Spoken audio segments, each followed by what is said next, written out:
Michael Shore here, going over all the issues and all the candidates. Well, not all the candidates. We're just doing two, Democrats and Republicans. We're trying to get people as they go to the polls to be as educated as they can be on the positions of both Donald Trump and Hillary Clinton, Jill Stein, Gary Johnson, Evan McMullin, anyone else you can think of.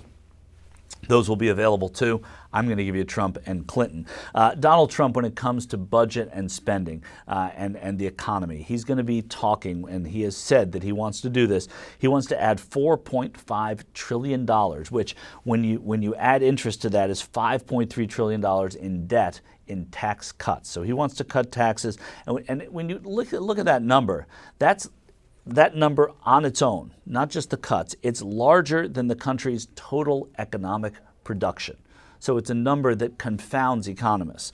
He claims that the tax cuts, deregulation, and changes to trade policy, with a real exclamation point for Donald Trump, would supercharge the economy. On that issue, he also wants to trim government as well. He wants to get rid of the Department of Education. And he does not want to increase the minimum wage at all, surprising none. Minimum wage has not been something that he has run on. The wages of workers in that regard has not been. And he is consistently against the TPP. He has lambasted Hillary Clinton just for being the wife of President Clinton because of NAFTA. He said NAFTA was a disaster. He says as a businessman, he knows that these sorts of things are most important and why he is most qualified. He hasn't really given, other than going after China and their trade policies, he hasn't really given any indication of how he would offset those trade deals, what he would do to open up trade in any way, forcing a lot of people to think that he's a complete isolationist or doesn't have the mature thinking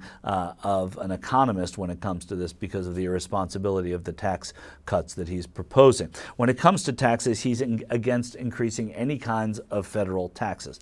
Any at all, and there's no increase in the numbers of that proposal now, but he will decrease rates. So the numbers won't go up, but the rate that people pay will go down, which is good for wealthy Americans, not so good for middle class and lower middle class Americans. And he wants a lower corporate income tax rate because he thinks with lower corporate taxes, though it's been proven, it was proven in the Reagan years, that doesn't always work, maybe it never works, that will create jobs. What it led to was they're paying less in taxes, their profits went up, so they downsized their businesses in many cases. This does not work historically. Donald Trump, though, and to his masses, the appeal is, hey, listen, we're going to do this, we're going to get productivity up, we're going to create jobs by lowering taxes. Remains to be seen. There you have the difference between Donald Trump, and if you watch our clip on Hillary Clinton, you'll see what her stance is on all of these issues, and we'll have every other issue you could possibly think of. Probably not, because you're going to write in and say,